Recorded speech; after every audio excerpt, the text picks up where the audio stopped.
We're turning our attention to rugby, and there are squally showers blowing through the English rugby system at the moment. I'm delighted to say Will Greenwood is with us to try and parse what it means. Will, good morning to you. How are you? Good morning. Fascinating chat about the football. I missed yesterday's stuff. I'm just picking up on it now. So France got turned over, did they? Because they put a second team out. Pretty much, yeah. Right, but they got the job done and topped the group. It didn't matter in the end. And England have got Senegal. Mate, we're on the way, aren't we? We're on the way. You must be supporting us. It's coming home, Yeah, Will. exactly. That's how it works, right? We're all delighted for our neighbours. Yeah, Wales and Scotland, they're all over us. Yeah. They've got the banners out. The St George flag. Thanks, guys. It's funny that one of the things that is managing to keep the English football team off the back of the English newspapers this morning is... the England cricket team scoring 257 and Zach Crawley getting a century this morning. Is that, yes? Apparently, Pakistan, yeah. They have a bit of a bug in the squad at the moment, the cricket team. There's a bit of a bug in English rugby at the moment too. Yeah. I haven't heard of this guy before, David Pembroke, who works for Eddie Jones as an independent media advisor, but he was busy in the comments of the Times newspaper yesterday, insulting the chief executive of the RFU, and he's had to apologise to him. This is mad stuff. I've never seen anything like this before. No, I know Bill very well. I'm not going to do an Arsene Wenger here. I was out with my day job and entertaining clients yesterday, so it seemed to have missed that furore. You might have to either fill me in or I'll have to dodge the question. Well, I'm happy to fill you in because it is pretty interesting, right? So there was a story yesterday in the London Times about how the recently appointed ex-GB hockey coach was considering his position after 6 weeks. He's been working to try and improve the culture with the English rugby team, and there was also the team doctor he's leaving after the November internationals, and I don't know if it was scheduled or not, but that story was in the London Times. Basically, the main story seems to be therefore that the high turnaround, the high churn within Eddie's team, I suppose, and is one of the accusations of how can players find sort of structure and consistency and understanding of message and clarity of thought. It's fine when you're beating the team by 30 points, or it's fine in the training session, but under pressure you sort of sink to the level of your training. And if your training has been inconsistent and varied and continues to change, then it is difficult to react to really good teams like Ireland, but in this particular instance, South Africa, and for 72 minutes, New Zealand. There's it's a really tough watch at the moment, England. I still turn up with hope, but amazingly, I used to turn up with expectation at Twickenham, and that's a major transition for a fan. I was a Manchester City fan since 1981, and always it was the hope that killed me. And it's just a little bit like that at the moment with England rugby. We have absolutely no idea what's going to appear in front of us for 80 minutes at Twickenham. And we sort of hope for 40 minutes of good rugby, never mind sort of demanding 80. Is there a fix for that? So, I mean, I can understand that's a very short question with a long pause, asking me and hoping for me to go in one direction. I sort of, not a route I'm going to go down. If you want me to ask if the regime stays the same, what do they do? Look, they have to find exactly what I talked about: consistency, clarity, selection. If you spend time together in the saddle, in the centres with someone, you begin to understand their nuances, their idiosyncrasies. If I'm allowed to sort of talk about the relationships I had with my chap who's just come fourth in the jungle, Tyndall, you really begin to understand what their strengths and weaknesses are by playing day in, day out. We would occasionally rotate in and out with Mike Catt.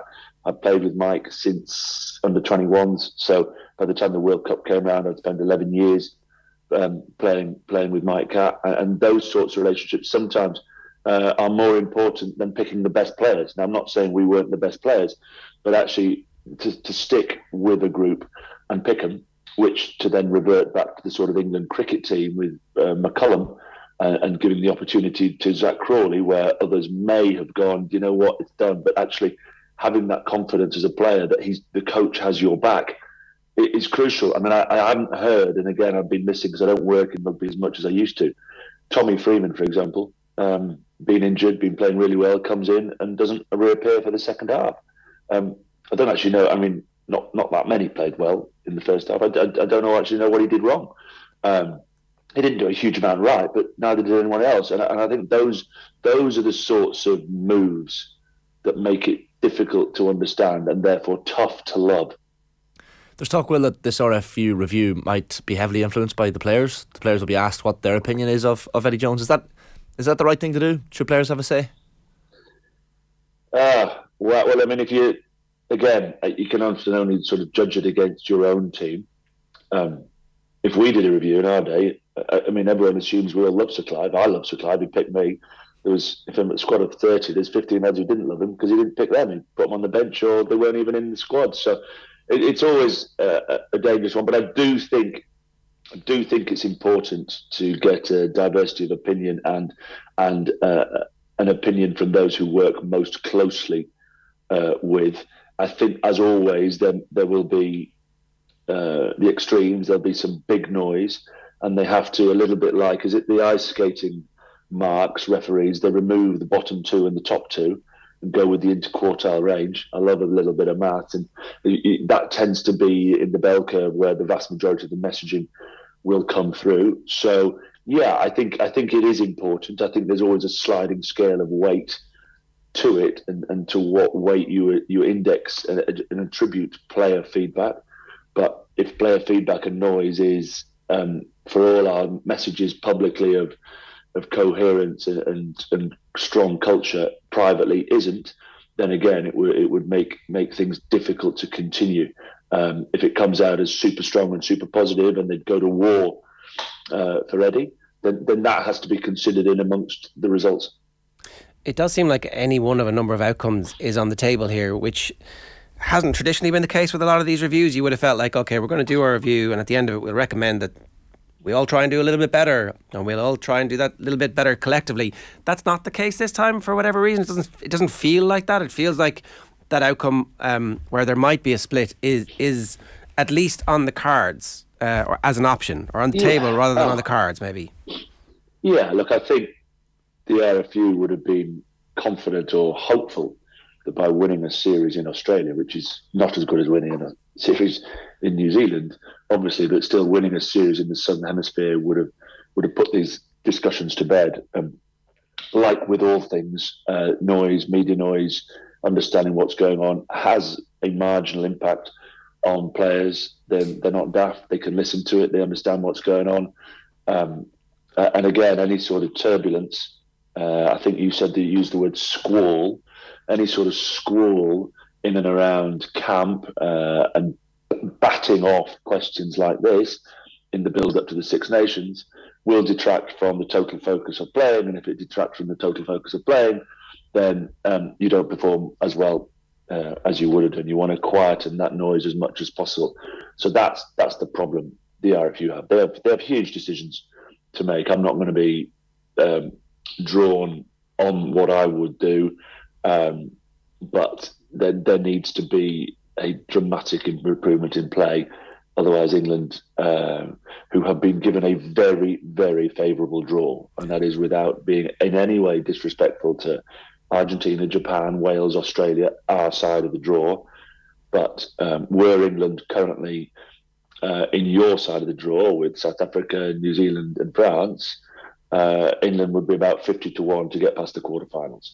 As it is, even with what's going on, I think we're probably pretty solid favourites to make a semi, to make a semi-final, which is extraordinary to think when we've had the run of results we've got here. And that's another factor that has to be taken into account. If you don't know where to go next or what to do or who to bring in, then you can gamble.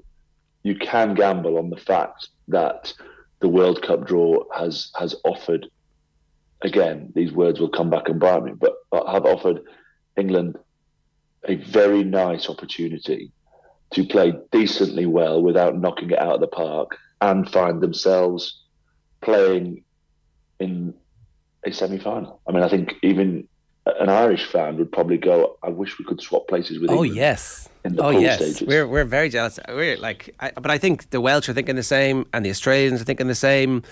You know, form isn't great, but put together 3 or 4 games. Yeah, And that has to be factored into what's going on, because England are planning, and they are planning now, for who takes over from Eddie after the World Cup. They will have a handover, a smooth transition. They will have identified their man, or are currently identifying their man, with Conor O'Shea. I believe it's either Ronan, Scott Razor Robertson, Steve Borthwick, or another. I think there's a fourth in the pot. And they will have an idea of how that will follow through smoothly. The last thing you want to be doing is changing anything 12 months in advance. But as South Africa proved in 2018, 2019, there's always time. So, it's an inbox, a full inbox for Bill Sweeney, probably not helped by the gentleman talking yesterday about stuff. But you have to have a thick skin if you're a CEO, and that's the same if you're running BT, Sky, or a sports team. One last question: if they were to make a change, would that galvanise support? Like, when you're recording your videos, and everybody should follow you on your various social platforms to see your post-match reaction.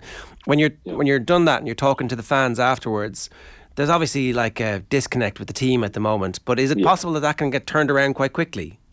Yeah, I mean, I think you only have to look at sort of football to understand a manager gets removed, the next manager comes in, and they win the next two with the sort of, you just hope it's not, and I hope this is an appropriate phrase, a dead cat bounce, which is the sort of classic, quick uplift, but then back down again. So